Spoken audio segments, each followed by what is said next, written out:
BFG Chapter 4 The Cave. The giant ran on and on, but now a curious change took place in his way of running. He seemed suddenly to go into higher gear.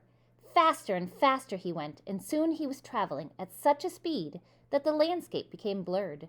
The wind stung Sophie's cheeks. It made her eyes water, and it whipped her head back and whistled in her ears. She could no longer feel the giant's feet touching the ground. She had a weird sensation they were flying. It was impossible to tell whether they were over land or sea. This giant had some sort of magic in his legs. The wind rushing against Sophie's face became so strong that she had to duck down again into the blanket to prevent her head from being blown away. Was it really possible that they were crossing oceans? It certainly felt that way to Sophie. She crouched in the blanket and listened to the howling of the wind. It went on for what seemed like hours. Then, all at once, the wind stopped its howling.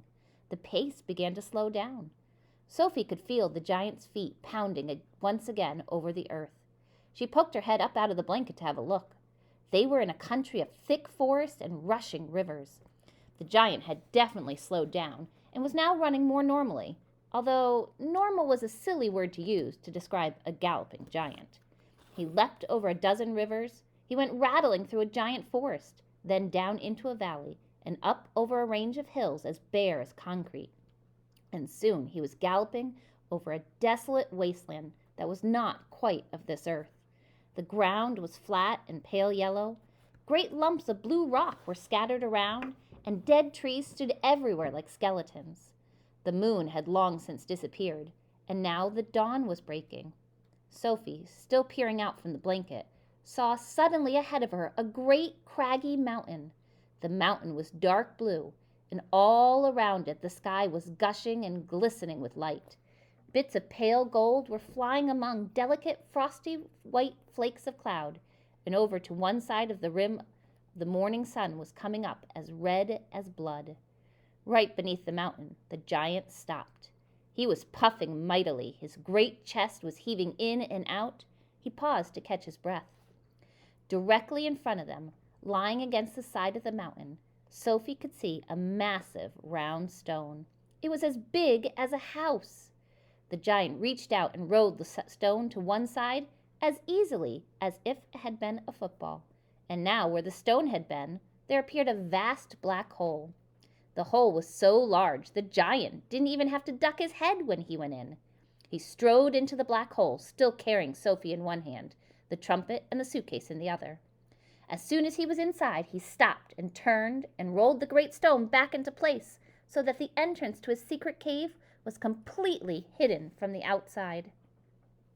Now that the entrance had been sealed up, there was not a glint of light inside the cave.